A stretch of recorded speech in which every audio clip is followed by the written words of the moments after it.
আকাশে আমেরিকার একচ্ছত্র আধিপত্যের পথে এখন বড় বাধা হয়ে দাঁড়িয়েছে চীনের তৈরি ক্ষুদ্র এক অস্ত্র ম্যানপ্যাড। এটি মূলত কাঁধে বহনযোগ্য একটি বিমান বিধ্বংসী ক্ষেপণাস্ত্র ব্যবস্থা। আকারে ছোট হলেও যুদ্ধক্ষেত্রে এর ধ্বংস ক্ষমতা এবং সহজলভ্যতা এখন পেন্টাগনের চিন্তার প্রধান কারণ হয়ে দাঁড়িয়েছে। চীনের তৈরি FN-6 এবং QW সিরিজের এই মিসাইলগুলি অত্যাধুনিক ইনফ্রারেড হোমিং প্রযুক্তিতে সুসজ্জিত। সহজ কথায়, এটি বিমানের ইঞ্জিনের তাপ শনাক্ত করে ধাওয়া করতে পারে। এমনকি আধুনিক যুদ্ধ বিমানগুলো যখন নিজেদের বাঁচাতে ফ্লেয়ার বা আগুনের কুণ্ডলি ছড়ে, চীনের এই আধুনিক ম্যানপ্যাডগুলো আসল বিমান আর ফ্লেয়ারের পার্থক্য বুঝতে পারে।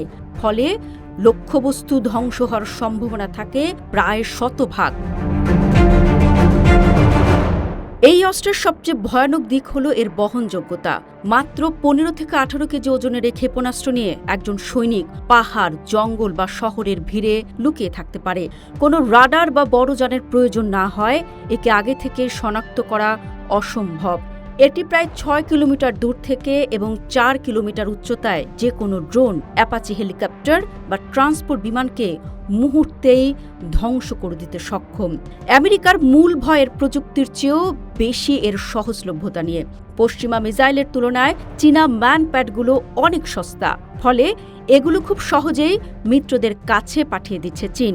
কদিন আগেও জাহাজ ভর্তি ম্যানপ্যাড পাঠানোর খবর বেরিয়েছে।